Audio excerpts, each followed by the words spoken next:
Dear Frank, this will be short and sweet, as we're shoving off in about 2 minutes. This was dated 3 weeks ago. Does he say where he is? Yeah, he says, my guess about the location of this ship is exactly right. Well, that means he's around Okinawa, all right. Fornell's... You met Fornell. You know, that friend of mine, guy named Fornell I went to college with? Well, that's what he says.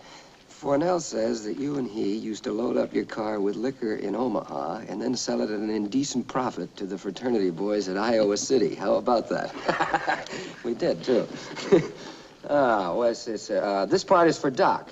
I've been... Oh, go ahead and read it. It's for both of us. For Doc. I've been aboard this destroyer for 2 weeks now, and we've already been through 4 air attacks. I'm in the war at last, Doc. I've caught up with that task force that passed me by. I'm glad to be here. I had to be here, I guess. But I'm thinking now of you, Doc, and you, Frank, and Dolan, and Dowdy, and Insignia, and everyone else on that bucket.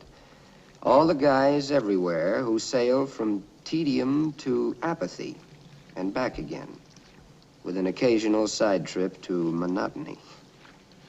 This is a tough crew on here, and they have a wonderful battle record. But I've discovered, Doc, that the unseen enemy of this war is the boredom that eventually becomes a faith, and therefore a terrible sort of suicide.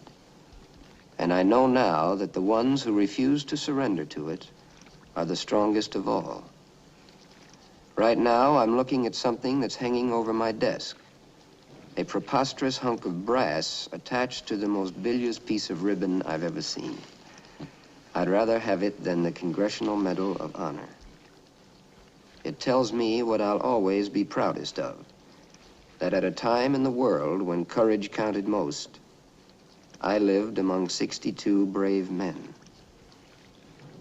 So, Doc, and especially you, Frank, don't let those guys down. Of course, I know that by this time they must be very happy because the captain's overhead is filled with marbles. And here comes the mail orderly. This has to go now. I'll finish it later. Meanwhile, you guys can write too, can't you? Doug. May I see that, Frank? Yeah, this one's from Fornell. I'd rather have it than the Congressional Medal of Honor.